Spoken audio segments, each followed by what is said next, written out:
한 이 선교사님께서 외국에 나가서 선교를 하다가 그 나라에서 그 정치적인 이유로 체포가 됐습니다.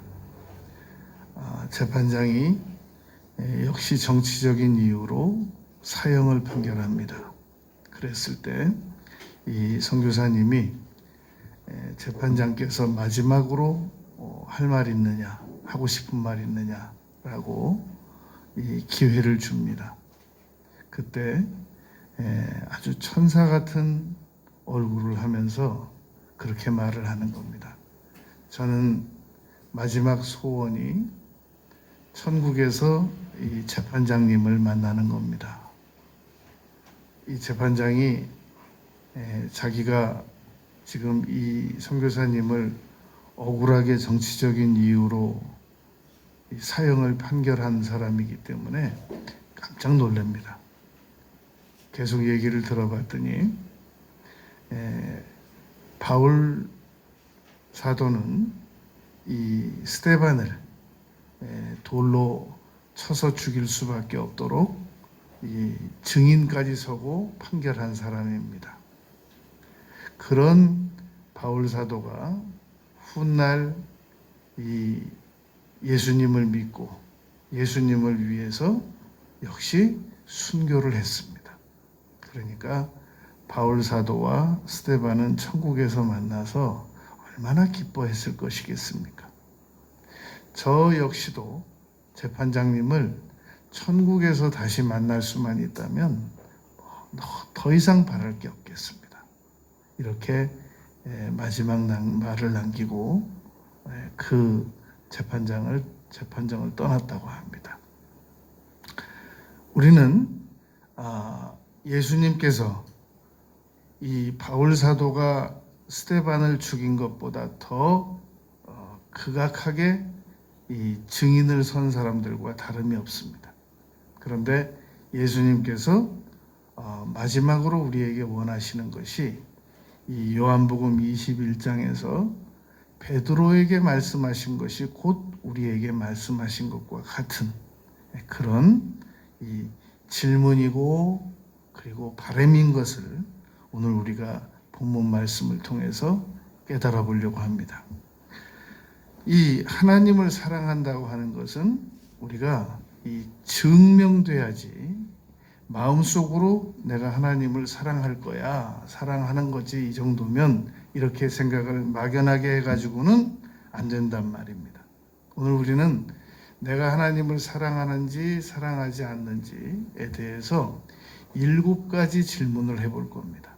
스스로 우리가 양심적으로 이 7가지를 체킹을 해보면 그러면 내가 하나님을 얼마나 사랑하는지 14점씩 채점해보면 내가 몇 점이나 사랑하는지 알 수 있는 그런 내용입니다.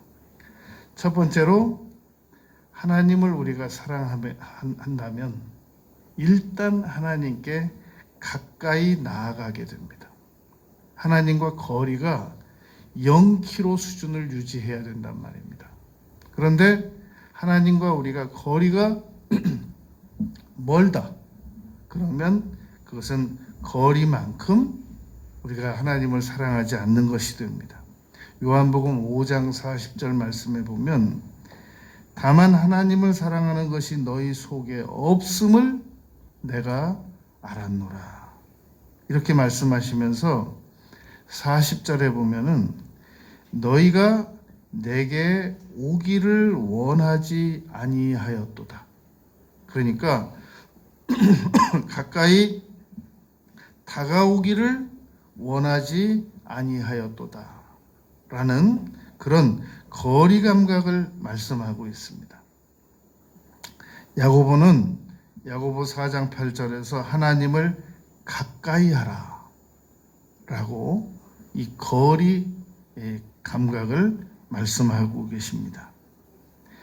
신명기 4장 7절에서는 우리 하나님 여호와께서 우리가 그에게 기도할 때마다 우리에게 가까이 하심과 같이, 그러니까 하나님은 영이시기 때문에 우리가 물질적으로 이 가시적으로 보이지가 않기 때문에 얼마나 다가가는 이 판결을 내릴 수가 없단 말입니다.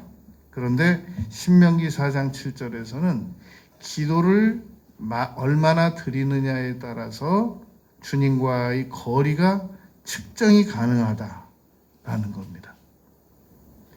시편 73편 28절에 보면 하나님을 가까이 하는 것이 내게 복이다. 우리가 여러분 유명한 사람들을 왜 가까이 가서 보려고 그렇게 노력들을 합니까? 유명한 사람들이 외국에 나가면 그거 어떻게 하는지, 미리 공항에 나가 있고, 그 유명한 사람들이 어느 호텔에서 묵는다고 그러면 그거 어떻게 하는지, 그 호텔 다 쫓아가고, 그 거리감을 줄여보려고 그런다는 겁니다.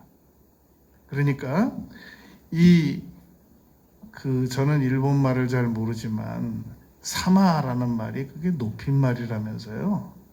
우리나라 배우들에게 무슨 사마를 붙여가지고 그렇게 거리감을 줄여서 일본에서 오고, 일본 갔을 때 그 공항까지 나오고 호텔까지 쫓아가고, 이게 다 거리감을 말한단 말입니다.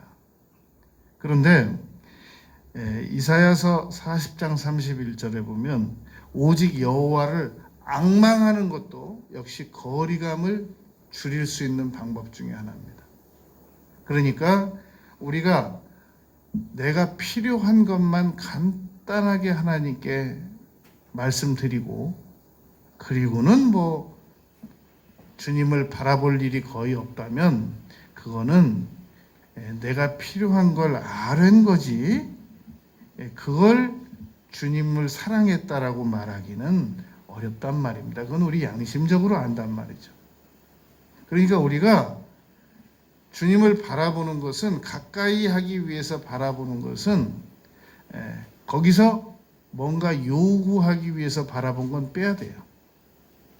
그 시간은 빼고, 그런 거 없이 얼마나 많이 바라보고 가까웠느냐, 그것을 우리가 주님을 사랑하기 위하여 다가간 거리 계산법이라고 합니다. 두 번째는 우리가 하나님을 사랑하면 주님께서 우리에게 지키라 라고 명령하신 것을 지키게 되어 있습니다. 요한복음 14장 15절 23절 보면 너희가 나를 사랑하면 나의 계명을 지키리라. 우리가 사랑하지 않는 사람이 하는 말을 언제 지켜봤습니까? 듣지도 않고 들리지도 않고 잊어버리죠. 그러나 사랑하는 사람이 하는 말은 지나가면서 하는 말도 다 기억한단 말입니다. 예수께서 대답하여 이르시되 사람이 나를 사랑하면 내 말을 지키리니. 그러니까 우리가 하나님을 사랑하느냐 안 사랑하느냐 하는 문제는 우리가 주님께서 우리에게 지키라라고 명령하신 것을 지키느냐 안 지키느냐만 보면 금방 알 수 있다는 겁니다.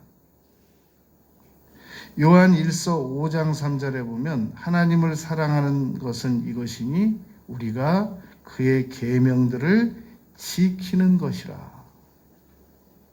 그러니까 하나님을 사랑하게 되면 하나님께서 우리에게 무엇이라고 계명했느냐를 일부러 찾아 나선단 말입니다. 하나님을 사랑 안 하면 하나님께서 우리에게 지키라고 말씀하신 것이 기억나는 것도 기억을 안 하게 되고, 우리가 하나님을 많이 사랑하게 되면 혹시 하나님께서 내게 지키라고 명하신 것들이 이거보다 훨씬 더 많을 텐데 내가 지금 몰라서 못 지키고 있을 것이니까 그 일을 찾아 나선단 말입니다. 그것이 여호와를 아는 지식이 부족하다라고 한탄한 호세아 선지자가 말한 것을 우리가 역으로 찾아 나서는 걸 말합니다. 세 번째, 우리가 하나님을 사랑한다는 증거는 우리가 하나님을 사랑하게 되면 하나님과 교제를 나눕니다. 우리가 사람을 사랑하게 되면 사람과 교제하고, 그리고 반려견을 사랑하는 사람들은 반려견과의 그 교제를 굉장히 중요하게 여깁니다. 그래서 여행도 못 떠나요. 그리고 여행 갈 때는 그 비싼 항공료를 내면서 데리고 갑니다. 아이가 우울증 걸릴까봐. 요즘에는 우리 집 아이가라고 말할 때 잘 들어야 돼요. 이 반려견을 보고 아이라고 하는 건지 실제 자녀를 보고 아이라고 하는 건지 아주 그냥 이 사람 아이와 똑같이 얘기를 합니다. 한참 들어보면 이제 다리가 넷이라는 둥 그러면 이제 반려견이구나, 그렇게 분별하면 된단 말입니다. 교제합니다. 내 이름으로 불려지는 모든 자 곧 내 영광을 위하여 창조한 자를 내게 오게 하라. 그들을 내가 지었고 만들었다. 내게 오게 하라. 교제 성격인 겁니다. 이 고린도전서 1장 9절 말씀에 보면 너희를 불러 그의 아들 그리스도 예수 우리 주와 더불어 교제하게 하시는 하나님은 미쁘시도다. 교제하기 위해서 하나님께서 우리를 만드셨다라는 것을 바울 사도는 증명하고 있단 말입니다. 이 하나님께서 우리를 시력 10.0 독수리처럼 만들지 않으시고 튼튼한 호랑이 사자 같은 이빨 만들지 않으시고 말처럼 빨리 달리지 않게 만드시고 양처럼 만드신 것은 오직 그 보이지도 않는 눈, 양은 10m 앞도 분별이 안 된다고 한단 말입니다. 그러니까 오직 목자만 의지하고 목자와 교제하고 그것을 원하시기 때문에 우리를 그렇게 만드셨단 말입니다. 이 고린도전서 10장 20절에 보면 나는 너희가 귀신과 교제하기를 원치 아니한다 라고 바울 사도를 통해서 말씀하셨습니다. 세상을 사랑하면 아버지의 사랑이 그 안에 있지 않다. 너희가 세상과 너무 열심히 교제하면, 세상 문화권과 열심히 교제하면 내 사랑이 나와는 교제하지 않는 거고 교제할 시간도 없는 거고, 그걸 말씀하는 것이란 말입니다. 여러분, 24시간 중에 잠자는 시간 빼고, 그리고 중요한 꼭 해야 될 일들 시간 빼고 나머지 시간들을 주로 어디에 사용하십니까? 우리가 거짓말 탐지기를 통해서 우리의 속마음을 누가 점검해 본다고 하면 보통 이 마음을 들킬까봐 그 거짓말 탐지기에 응하고 싶지 않단 말입니다. 만약에 하나님을 사랑하는 마음이 우리 마음 속에 없다라는 것을 거짓말 탐지기를 통해서 우리가 측정당한다면 얼마나 부끄럽겠습니까? 신앙인으로서.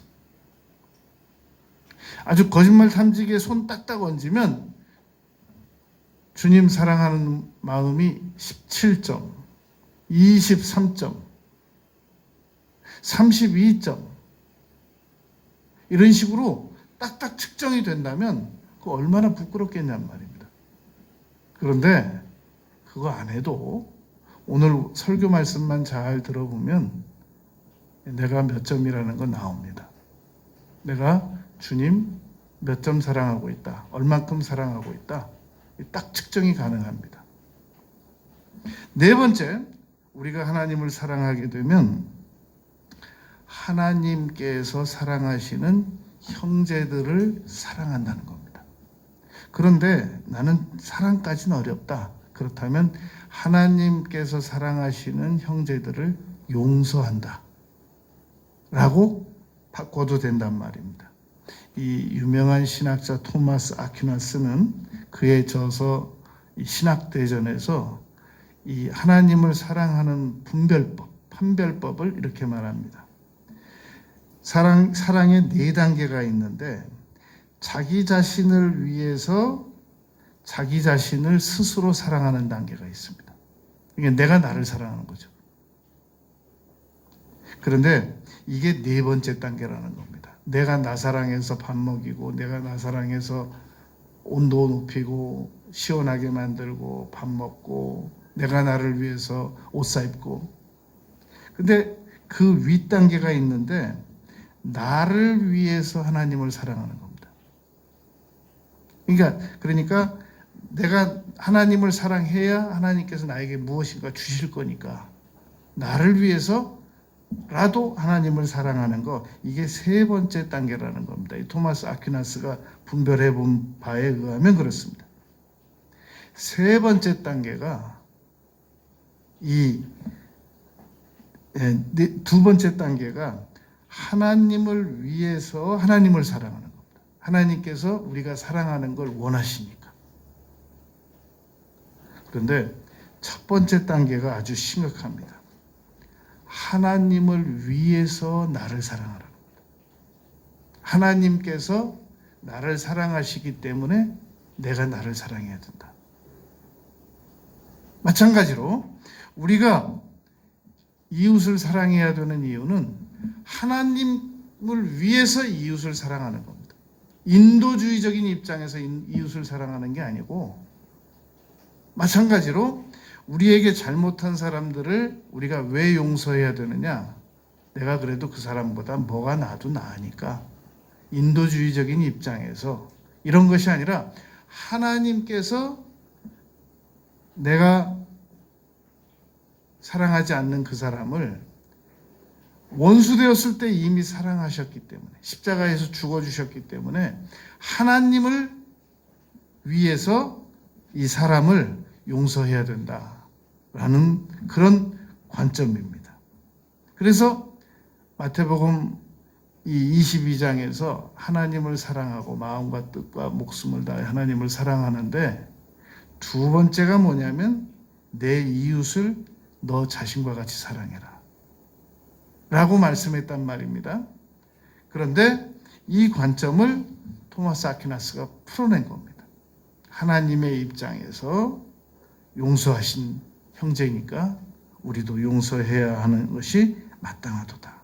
그래서 누구든지 하나님을 사랑하노라 하고 그 형제를 용서는 관두고 미워하기까지 하면 그건 거짓말이다. 하나님 사랑 안 하는 거다. 요한일서 4장 20절에 말씀했단 말입니다. 다섯 번째, 우리가 하나님을 사랑하느냐 하는 판별법입니다. 하나님을 중요하게 예우해드리느냐 하는 문제입니다. 사무엘상 2장 30절에 보면 나를 존중히 여기는 자를 내가 존중히 여기고 나를 멸시하는 자를 내가 경멸하리라. 그래서 엘리 제사장과 그 두 아들을 하나님께서 포기하고 버리신 것을 알 수 있습니다. 여러분, 이 아기 엄마들이 아기를 낳잖아요. 그런데 그 아기 엄마들이 아기를 낳았을 때 그 아기들을 예우하는 거 보면 놀랍습니다. 일일이 그날의 행적을 다 적습니다. 물론 나중에 이제 크면 그렇게 못하겠죠. 20살 먹었는데 이 아이가 아침 몇 시에 먹더라. 그걸 누가 적겠습니까? 그런데 아기 때 이 아기에 대해서 아주 치밀하게 육아 일기를 적어 나간단 말입니다. 그런 집중력이 이게 주님께 대해서는 안 나온다는 거죠. 그러니까 오늘 본문 말씀에서 우리가 하나님을 사랑하느냐 안 사랑하느냐, 예수님을 사랑하느냐 안 사랑하느냐를 분별하는 방법이 비교급을 사용합니다.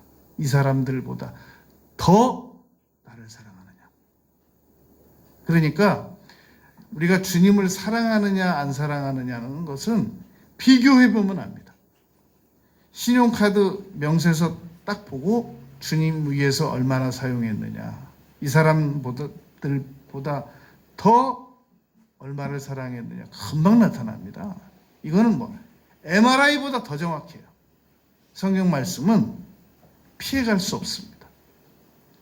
그래서 하나님을 우리가 중요하게 여기는 거. 얼마나 중요하게 여기느냐? 안 중요하게 여기느냐? 내가 친구보다, 내가 배우자보다, 자녀보다 하나님을 얼마나 더 예우하고 중요하게 여기느냐? 이거 정확한 겁니다. 여섯 번째, 우리가 하나님을 사랑하느냐, 사랑하지 않느냐 하는 것은 하나님께서 나를 사랑한다는 것을 믿습니다. 사랑하면. 사랑하는 사람들은 하나님께서 나를 사랑한다는 것이 믿어집니다. 사랑하지 아니하는 자는 하나님을 알지 못하나니. 하나님을 사랑하지 않는 사람은 안 믿어져요. 내가 하나님을 사랑하지 않는데 어떻게 하나님께서 나를 사랑하는 게 믿어지냔 말입니다. 내가 하나님을 사랑할 때 요한일서 4장 8절 말씀처럼 당연히 하나님 나를 사랑하시지 라는 것이 믿어진단 말입니다. 내가 사랑 안 하는데 하나님이 나를 사랑하실 리가 있어? 안 믿어진단 말이죠.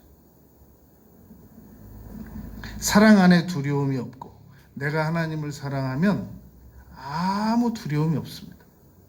내가 하나님을 사랑 안 하는 만큼 두려움이 커진단 말입니다. 내가 하나님을 사랑 안 하는데 하나님이 나를 지키실 이유가 있냐는 거죠. 이거 안 믿어지거든요. 믿어지면 이상한 거예요. 요한일서 4장 18절 말씀, 4장 8절 말씀, 그리고 우리가 하나님을 사랑함은 그가 먼저 우리를 사랑하셨음이라. 요한일서 4장 19절 말씀입니다. 그나마 우리가 하나님을 사랑했다고 할지라도 하나님께서 우리를 사랑하셨다는 것을 깨닫는 것에 불과하다라고 사도 요한이 그렇게 말씀하셨단 말입니다. 하나님을 사랑하면 놀라운 보상 효과가 따라옵니다. 그런데도 우리는 어쩌면 그렇게 이기적인지 그렇게 보상이 따라온다고 하는데도 하나님을 사랑 안 하고 못하고 덜 한단 말입니다. 세상을 더 많이 사랑하기 때문에 그러하다라는 겁니다. 여러분, 이 사람들 이기적인 거는요, 3살 때 이기적인 사람은 80 먹어도 이기적이에요. 절대 이기심은 못 숨깁니다. 그 말 한마디 한마디에 갑자기 이기심이 뛰어나옵니다. 이 이기심을 우리가 소멸시키는 방법은 하나님을 사랑하고 이웃을 사랑하는 거, 이거 외에는 없는 겁니다. 이 로마서 5장 5절에 보면 하나님의 사랑이 우리 마음에 부어져야, 그래야만 우리가 하나님을 사랑할 수 있다라고 이 바울 사도께서 가르치셨단 말입니다. 그러니까 하나님 마음이 우리 마음 속에 부어지지도 않는데 우리가 하나님을 사랑하는 것은 그건 어렵다는 얘기인 거예요.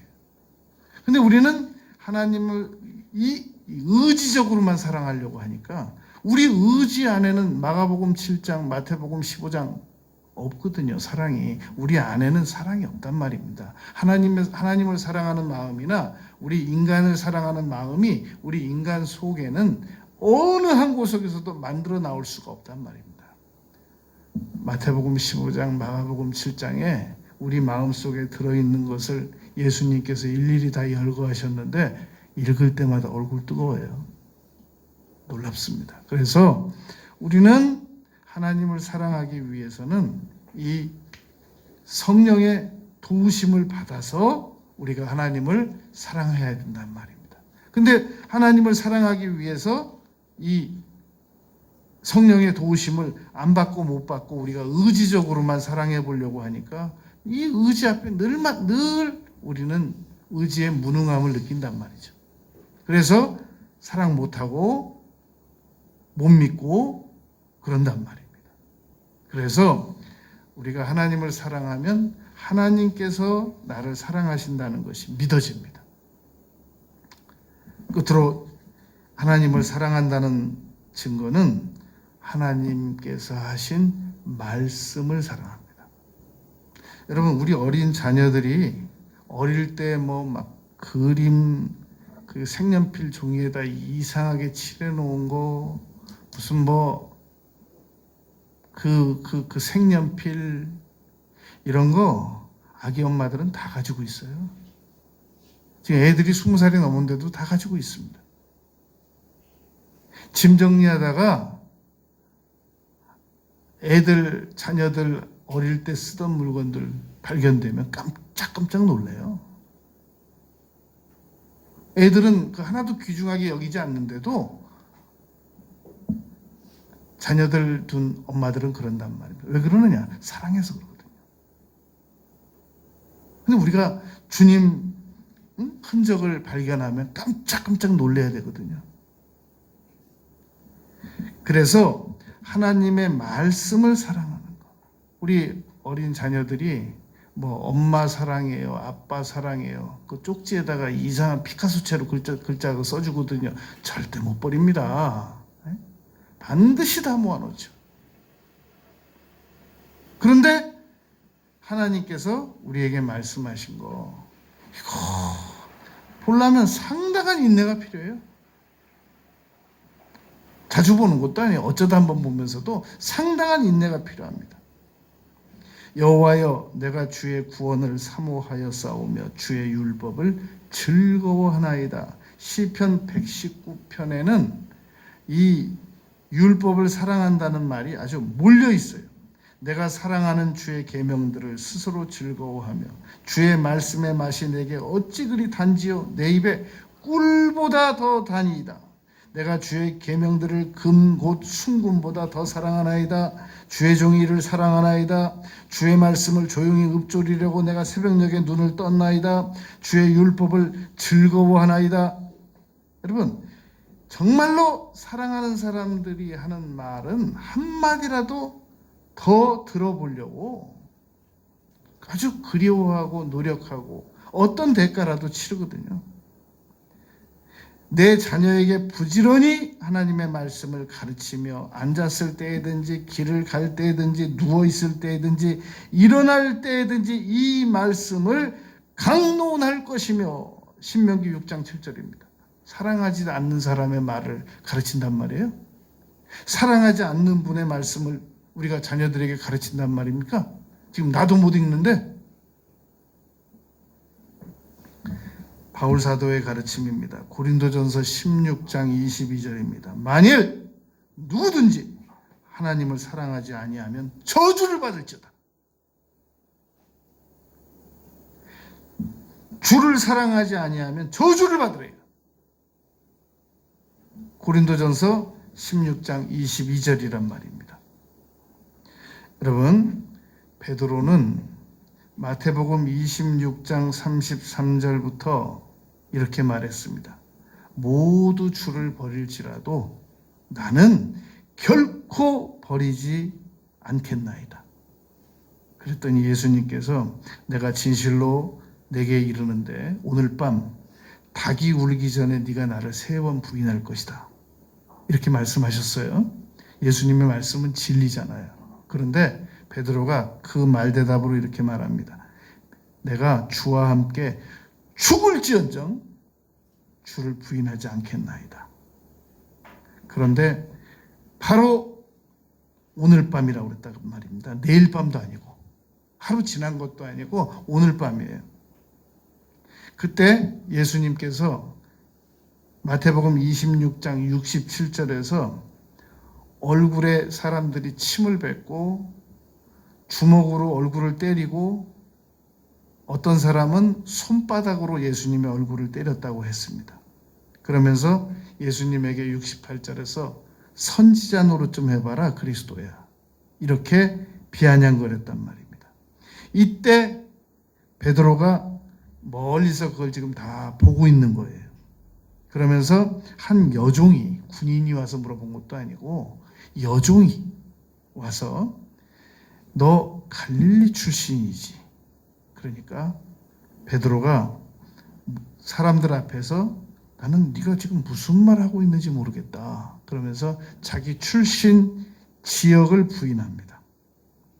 그러면서 또 다른 여종이, 군인이 아니라 또 다른 여종이 이 사람은 나사렛 예수와 함께 있었어. 나사렛 당, 갈릴리 지역, 나사렛 당, 무슨 당 그러잖아요.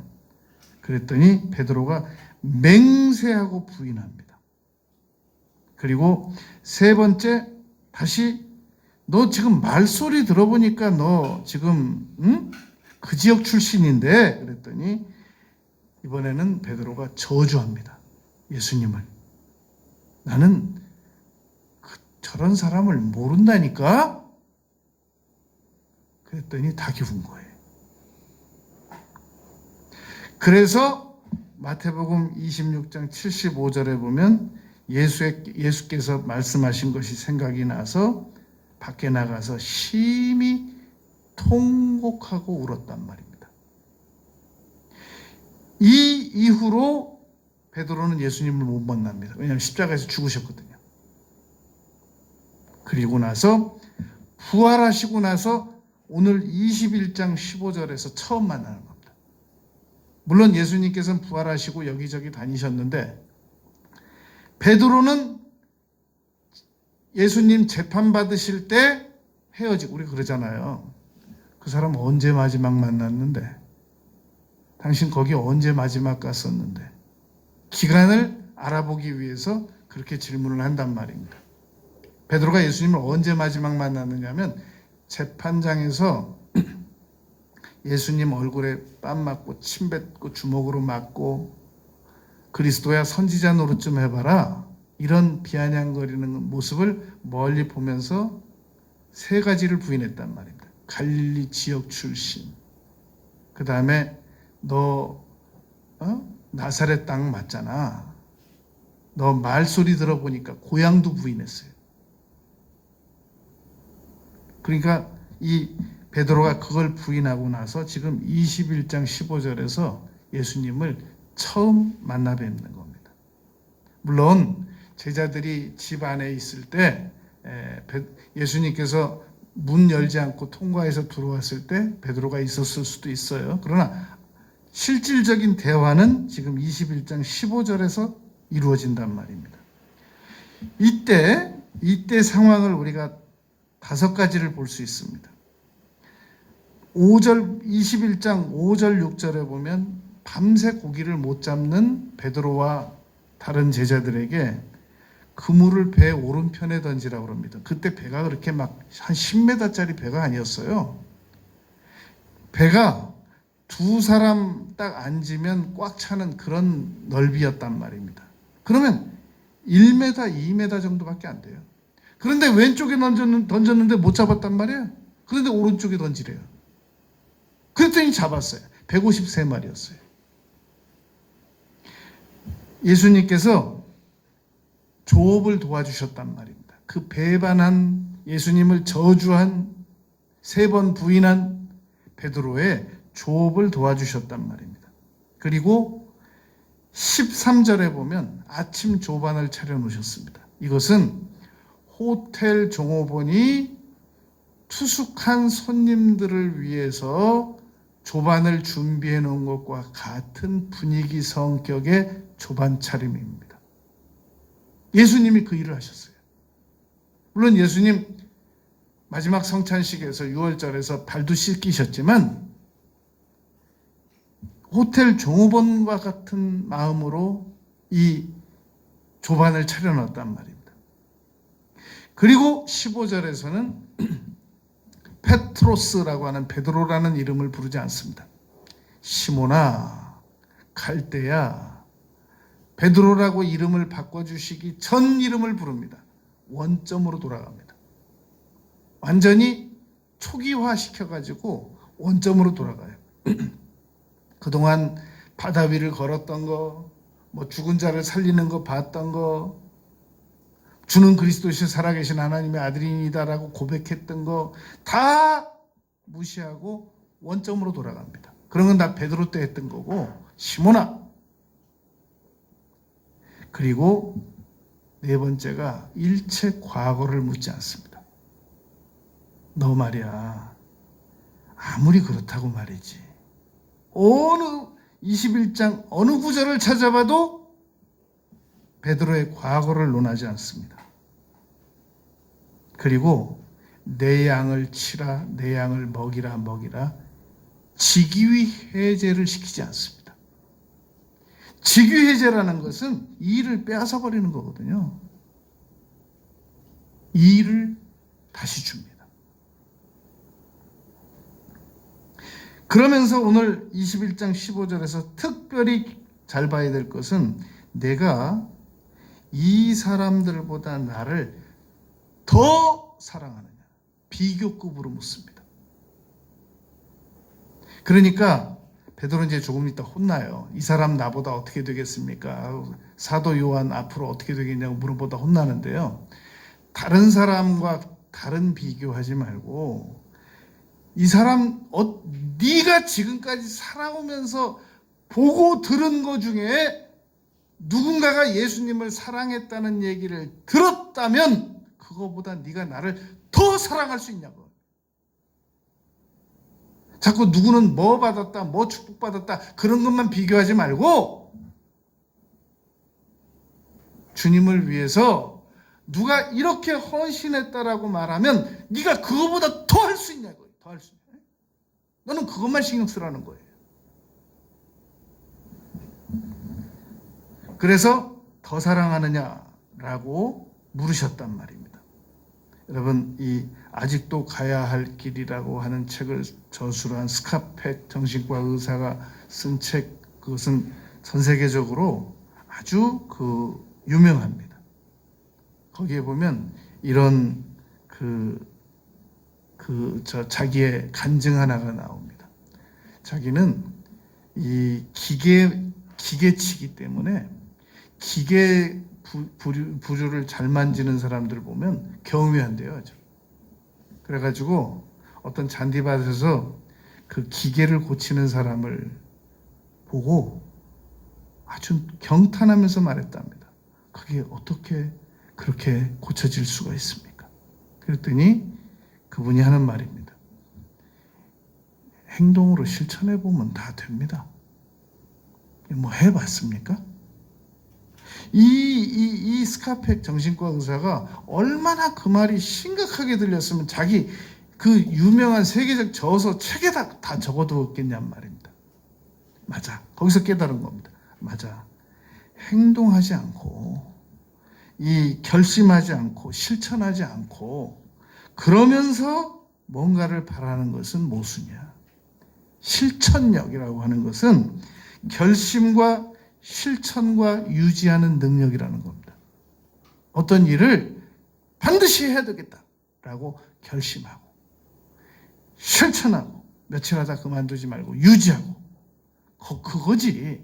내가 무슨 기계 못 다루는 못 고치는 아주 타고난 사람처럼 그렇게 생각하고 살아가는 것은 옳지 않다는 겁니다. 여러분, 우리가 나는 예수님 사랑하지 못할 정도로 아주 타고났습니까?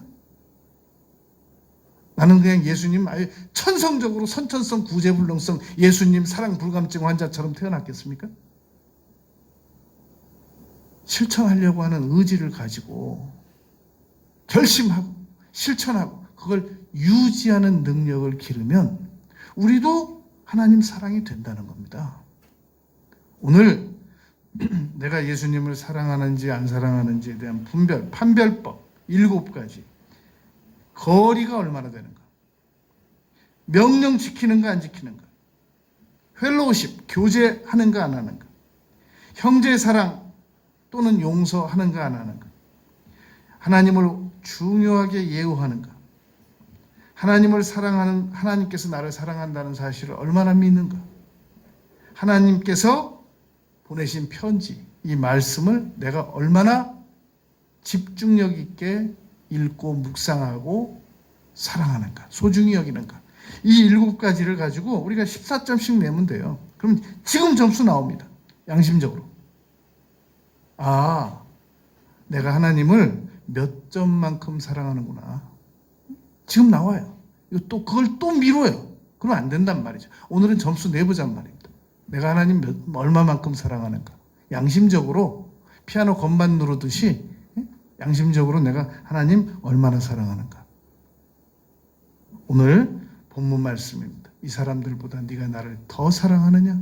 라는 질문이 곧 우리를 더 사랑하라 라고 요구하시는 겁니다. 남은 생에 하나님을 더 많이 사랑하는 우리 모두가 되시길 바라겠습니다.